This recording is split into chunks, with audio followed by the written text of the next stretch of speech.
The Moment of Victory, written by O.Henry and performed by Frank Markopoulos.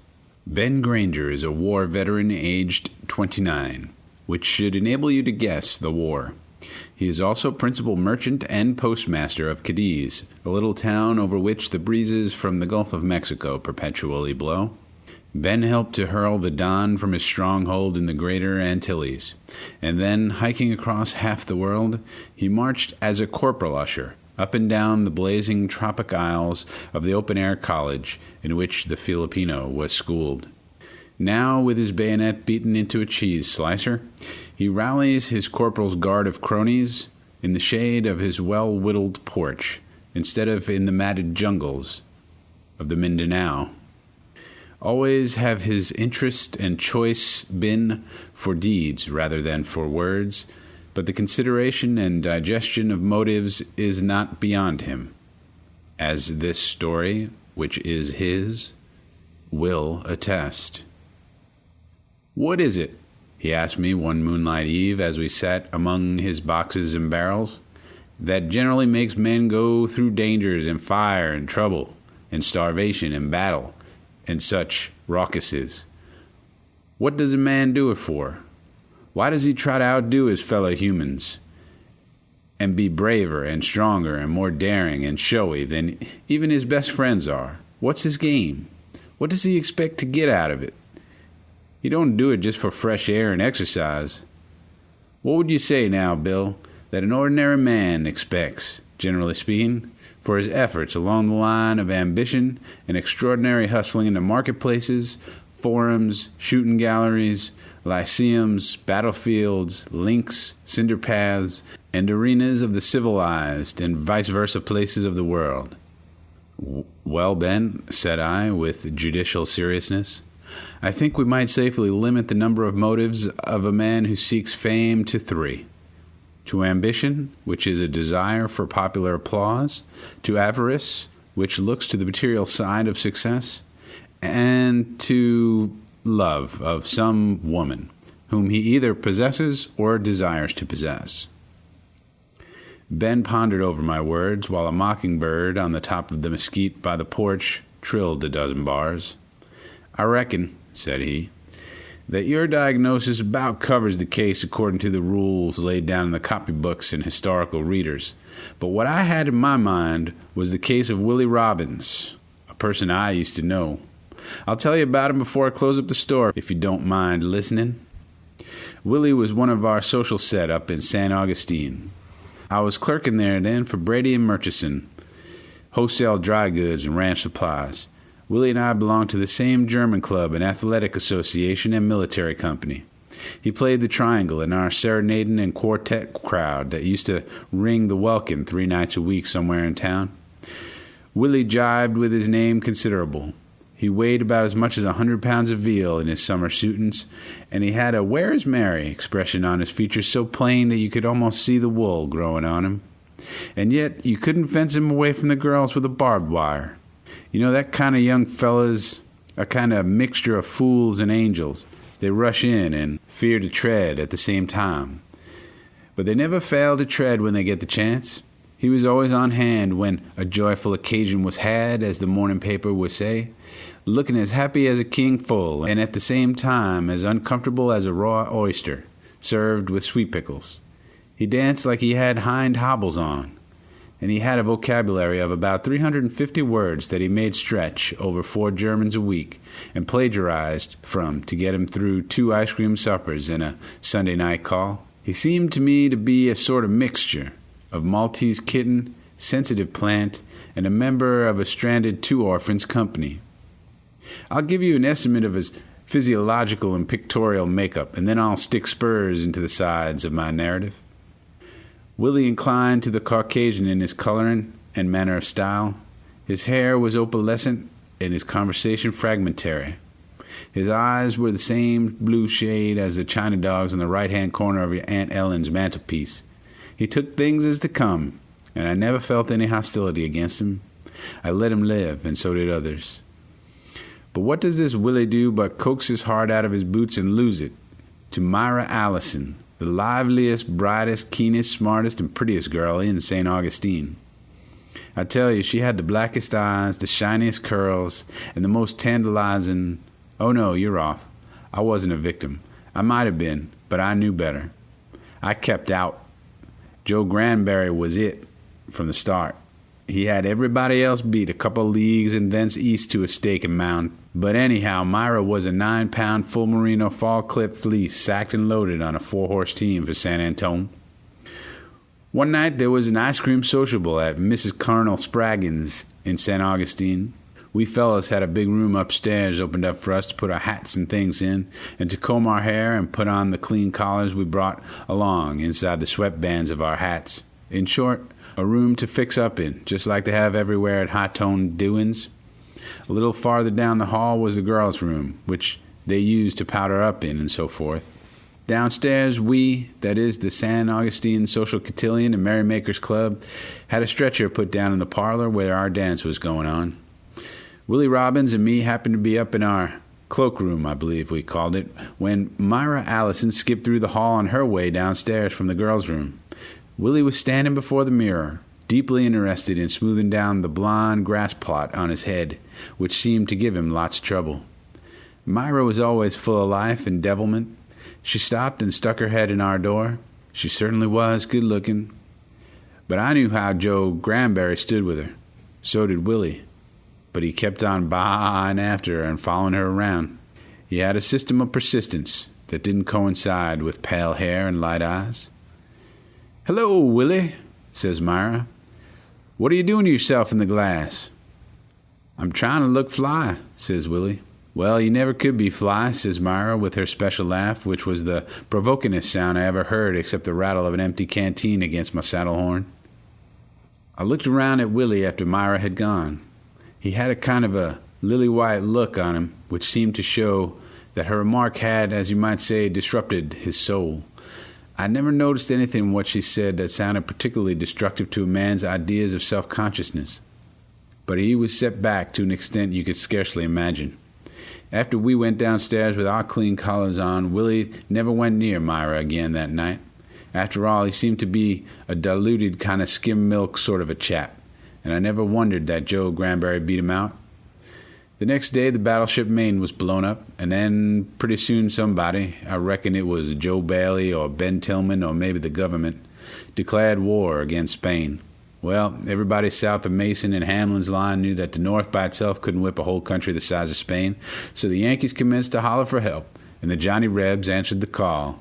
"We're coming, Father William, 100 strong and then some," was the way they sang it. And the old party lines drawn by Sherman's March and the Ku Klux and 99-cent cotton and Jim Crow streetcar ordinances faded away. We became one undivided country, with no north, very little east, a good-sized chunk of west, and a south that loomed up as big as the first foreign label on a new $8 suitcase. Of course, the dogs of war were in a complete pack without a yelp from the San Augustine Rifles, Company D of the 14th Texas Regiment. Our company was among the first to land in Cuba and strike terror into the hearts of the foe. I'm not going to give you a history of the war. I'm just dragging it in to fill out my story about Willie Robbins, just as the Republican Party dragged it in to help out the election in 1898. If anybody ever had heroitis, it was that Willie Robbins. From the minute he set foot on the soil of the tyrants of the Castile, he seemed to engulf danger as a cat laps up cream. He certainly astonished every man in our company, from the captain up. You'd have expected him to gravitate naturally to the job of an orderly, to the colonel, or typewriter in the commissary, but not any. He created the part of the flaxen-haired boy hero who lives and gets back home with the goods, instead of dying with an important dispatch in his hands at the colonel's feet. Our company got into a section of Cuban scenery where one of the messiest and most unsung portions of the campaign occurred. We were out every day capering around in the bushes and having little skirmishes with the Spanish troops that looked more like kind of tired-out feuds than anything else. The war was a joke to us and of no interest to them. We never could see it any other way than as a howling farce comedy that the San Augustine Rifles were actually fighting to uphold the Stars and Stripes, and the blamed little senors didn't get enough pay to make them care whether they were patriots or traitors. Now and then somebody would get killed. It seemed like a waste of life to me. I was at Coney Island when I went to New York once, and one of them downhill skidding apparatuses they call roller coasters flew the track and killed a man in a brown sack suit. Whenever the Spaniards shot one of our men, it struck me as just about as unnecessary and regrettable as that was. But I'm dropping Willie Robbins out of the conversation. He was out for bloodshed, laurels, ambition, medals, recommendations, and all other forms of military glory. And he didn't seem to be afraid of any of the recognized forms of military danger, such as Spaniards, cannonballs, canned beef, gunpowder, or nepotism. He went forth with his pallid hair and china blue eyes and ate up Spaniards, like you would sardines a la canopy. Wars and rumbles of wars never flustered him. He would stand guard duty, mosquitoes, hardtack, treat, and fire with equally perfect unanimity. No blondes in history ever come in comparison distance of him, except the Jack of Diamonds and Queen Catherine of Russia. I remember one time a little caballard of Spanish men sauntered out from behind a patch of sugar cane and shot Bob Turner, the first sergeant of our company, while we were eating dinner. As required by the Army regulations, we fellas went through the usual tactics of falling into line, saluting the enemy, and loading and firing, kneeling. That wasn't the Texas way of scrapping, but being a very important addendum and annex to the regular Army, the San Augustine Rifles had to conform to the red tape system of getting even. By the time we had got out our Upton's tactics, turned to page 57, said 1, 2, 3, 1, 2, 3 a couple of times, and got blank cartridges into our Springfields, the Spanish outfit had smiled repeatedly, rolled and lit cigarettes by the squads, and walked away contemptuously. I went straight to Captain Floyd and says to him, "Sam, I don't think this war is a straight game. You know as well as I do that Bob Turner was one of the whitest fellows that ever threw a leg over a saddle, and now these wire pullers in Washington have fixed his clock. He's politically and ostensibly dead. It ain't fair. Why should they keep this thing up? If they want Spain licked, why don't they turn the San Augustine Rifles and Joe Seeley's Ranger Company a carload of West Texas deputy sheriffs onto these Spaniards and let us exonerate them from the face of the earth?" "I never did," says I, "care much about fighting by the Lord Chesterfield ring rules. I'm going to hand in my resignation and go home if anybody else I am personally acquainted with gets hurt in this war. Now, if you can get somebody in my place," Sam says, I'll quit the first of next week. I don't want to work in an army that don't give its help a chance." "Never mind my wages," says I. "Let the Secretary of the Treasury keep 'em." "Well, then," says the captain to me, "your allegations and estimations of the tactics of war, government, patriotism, guard mounting, and democracy are all right.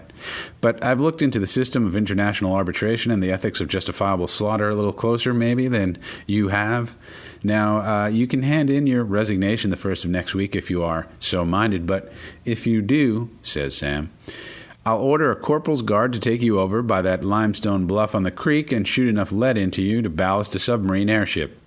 I'm captain of this company, and I've sworn allegiance to the amalgamated states, regardless of sectional, secessional, and congressional differences." Have you got any smoking tobacco?" winds up Sam. "Mine got wet when I swum the creek this morning." The reason I drag all this non-ex parte evidence in is because Willie Robbins was standing there listening to us. I was a second sergeant, he was a private then, but among us Texans and Westerners there never was as much tactics and subordination as there was in the regular Army. We never called our captain anything but Sam, except when there was a lot of major generals and admirals around so as to preserve the discipline. And says Willie Robbins to me in a sharp construction of voice much unbecoming to his light hair and previous record, "You ought to be shot, Ben, for admitting such sentiments. A man that won't fight for his country is worse than a horse thief. If I was the cap, I'd put you in the guardhouse for 30 days on round steak and tamales. War," says Willie, "is great and glorious. I didn't know you were a coward." "I'm not," says I. "If I was, I'd knock some of the pallidness off your marble brow. I'm lenient with you," I says, "just as I am with the Spaniards, because you have always reminded me of something with mushrooms on the side. Why, you little lady of shallot," says I, "you underdone leader of the cotillions, you glassy fashion and molded form, you white pine soldier made in the Cisalpine Alps in Germany for the late New Year trade, do you know of whom you are talking to? We've been in the same social circle, says I, and I put up with you because you seem so meek and self-unsatisfying. I don't understand why you have so sudden taken a personal interest in chivalrousness and murder. Your nature's undergone a complete revelation now. How is it? Well, you wouldn't understand, Ben, says Willie, giving one of his refined smiles and turning away. Come back here, says I, catching him by the tail of his khaki coat. You've made me kind of mad in spite of the aloofness in which I have heretofore held you. You are out for making a success in this hero business, and I believe I know what for. You are doing it either because you are crazy or because you expect to catch some girl by it. Now, if it's a girl, I've got something here to show you. I wouldn't have done it, but I was plumb mad. I pulled the San Augustine paper out of my hip pocket and showed him an item. It was a half a column about the marriage of Myra Allison and Joe Granberry. Willie laughed, and I saw I hadn't touched him. Oh, says he, everybody knew that was going to happen. I heard about that a week ago. And then he gave me the laugh again. All right, says I, then why do you so recklessly chase the bright rainbow of fame? Do you expect to be elected president, or do you belong to a suicide club? And then Captain Sam interferes. You gentlemen quit jawing and go back to your quarters, says he, or I'll have you escorted to the guardhouse. Now scat, both of you. Before you go, which one of you has got any chewing tobacco? We're off, Sam, says I. It's supper time anyhow. What do you think of what we was talking about? I've noticed you throwing out a good many grappling hooks for this here balloon called fame. What's ambition anyhow? What does a man risk his life day after day for? Do you know of anything he gets in the end that can pay him for the trouble? I want to go back home, says I. I don't care whether Cuba sinks or swims, and I don't give a pipeful of rabbit tobacco whether Queen Sophia Christina or Charlie Culberson rules these fairy isles.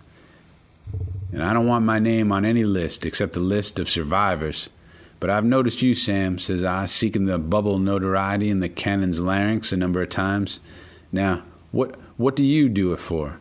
Is it ambition, business, or some freckle-faced Phoebe at home that you are heroing for? Well, Ben, says Sam, kind of hefting his sword out from his knees, as your superior officer, I could court-martial you for attempted cowardice and desertion. But I won't. And I'll tell you why I'm trying for promotion and the usual honors of war and conquest. A major gets more pay than a captain, and I need the money. Correct for you, says I. I can understand that. Your system of fame-seeking is rooted in the deepest soil of patriotism. But I can't comprehend, says I, why Willie Robbins, whose folks at home are well off, and he used to be as meek and undesirous of notice as a cat with cream on his whiskers, should all at once develop into a cold warrior, bold with the most fire-eating kind of proclivities. And the girl, in his case, seems to have been eliminated by marriage to another fellow. I reckon, says I, it's a plain case of just common ambition. He wants his name, maybe, to go thundering down the corners of time. It must be that. Well, without itemizing his deeds, Willie sure made good as a hero. He simply spent most of his time on his knees begging our captain to send him on forlorn hopes and dangerous scouting expeditions. In every fight, he was the first man to mix it at close quarters with the Don Alfonsos. He got 3 or 4 bullets planted in various parts of his anatomy. Once he went off with a detail of 8 men and captured a whole company of Spanish. He kept Captain Floyd busy writing out recommendations of all his bravery to send in to headquarters, and he began to accumulate medals for all kinds of things, heroism and target shooting and valor and tactics and uninsubordination and all the little accomplishments that look good to the 3rd Assistant Secretaries of the War Department. Finally, Cap Floyd got promoted to be Major General or a Knight Commander of the main herd or something like that. He pounded around on a white horse, all desecrated up with gold leaf and hen feathers and a good Templar's hat, and wasn't allowed by the regulations to speak to us. And Willie Robbins was made captain of our company. And maybe he didn't go after the wreath of fame then. As far as I could see, it was him that ended the war. He got 18 of us boys, friends of his too, killed in battles that he stirred up himself, and that didn't seem to me necessary at all. One night he took 12 of us and waded through a little nill about 190 yards wide and climbed a couple of mountains. and sneaked through a mile of neglected shrubbery and a couple rock quarries and into a rye straw village and captured a Spanish general named, as they said, Benavides. Benny seemed to me hardly worth the trouble, being a blackish man without shoes or cuffs and anxious to surrender and throw himself on the commissary of his foe. But that job gave Willie the big boost he wanted. The St. Augustine News and the Galveston, St. Louis, New York, and Kansas City papers printed his picture and columns of stuff about him. Old St. Augustine simply went crazy over his gallant son. The News had an editorial tearfully begging the government to call off the regular army and the National Guard and let Willie carry on the rest of the war single-handed. It said that a refusal to do so would be regarded as a proof that the northern jealousy of the South was still as rampant as ever. If the war hadn't ended pretty soon, I don't know what heights of gold braid and encomiums Willie would have climbed, but it did. There was a cessation of hostilities just 3 days after he was appointed a colonel, and got in 3 more medals by registered mail, and shot 2 Spaniards while they were drinking lemonade in an ambuscade. Our company went back to St. Augustine when the war was over. There wasn't anywhere else for it to go. And what do you think? The old town notified us in print by wire cable, special delivery, and a slave named Saul sent on a gray mule to San Antone that they was going to give us the biggest blowout, complimentary, elementary that ever disturbed the kildees on the sand flats outside of the immediate contiguity of the city. I say we, but it was all meant for ex-private captain de facto and colonel-elect Willie Robbins. The town was crazy about him. They notified us that the reception they was going to put up would make the Mardi Gras in New Orleans look like an afternoon tea in Bury St. Edmunds with a curate's aunt. Well, the San Augustine Rifles got back home on schedule time. Everybody was at the depot giving forth Roosevelt Democrat. Well, they used to be called Rebel yells. There was 2 brass bands and the mayor and schoolgirls in white frightening the streetcar horses by throwing Cherokee roses in the streets, and well, maybe you've seen a celebration by a town that was inland and out of water. They wanted Brevet Colonel Willie to get into a carriage and be drawn by prominent citizens and some of the city aldermen to the armory, but he stuck to his company and marched at the head of it up Sam Houston Avenue. The buildings on both sides was covered with flags and audiences, and everybody hollered Robbins or Hello, Willie, as we marched up in files of 4s. I never saw an illustriouser looking human in my life than Willie was. He had at least 7 or 8 medals and diplomas and decorations on the breast of his khaki coat. He was sunburned the color of a saddle, and he certainly done himself proud. They told us at the depot that the courthouse was to be illuminated at 7:30, and there would be speeches and chili con carne at the Palace Hotel. Miss Delphine Thompson was to read an original poem by James Whitcomb Ryan, and Constable Hooker had promised us a salute of 9 guns from Chicago that he had arrested that day. After we had disbanded to the armory, Willie says to me, "Want to walk out a piece with me?" "Why, yes," says I, "if it ain't so far that we can't hear the tumult and the shouting die away. I'm hungry myself," says I, "and I'm pining for some home grub, but I'll go with you." Willie steered me down some side streets till we came to a little white cottage in a new lot with a 20 by 30-foot lawn decorated by brick bats and old barrel staves. "Halt and give the countersign," says I to Willie. "Don't you know this dugout? It's the bird's nest that Joe Granberry built before he married Myra Allison. What you going there for?" But Willie had already opened the gate. He walked up the brick walk to the steps, and I went with him. Myra was sitting in a rocking chair on the porch, sewing. Her hair was smoothed back, kind of hasty and tied in a knot. I never noticed till then that she had freckles. Joe was at one side of the porch, in his shirt sleeves with no collar on and no signs of a shave, trying to scrape out a hole amongst the brick bats and tin cans to plant a little fruit tree in. He looked up but never said a word, and neither did Myra. Willie was sure dandy looking in his uniform, with medals strung on his breast and his new gold-handled sword. You'd never have taken him for the little white-headed snipe that the girls used to order about and make fun of. He just stood there for a minute, looking at Myra with a peculiar little smile on his face, and then he says to her, slow, kind of holding on to his words with his teeth, "Oh, I don't know. Maybe I could, if I tried." That was all that was said. Willie raised his hat, and we walked away. And somehow, when he said that, I remembered all of a sudden the night of that dance and Willie brushing his hair before the looking glass and Myra sticking her head in the door to tease him. When we got back to Sam Houston Avenue, Willie says, "Well, so long, Ben. I'm going down home and get off my shoes and take a rest." "You?" says I. What's the matter with you? Ain't the courthouse jammed with everybody in town waiting to honor the hero? And 2 brass bands and recitations and flags and jags and grub to follow waiting for you?" Willie sighs. "All right, Ben," says he. "Darned if I didn't forget about all that."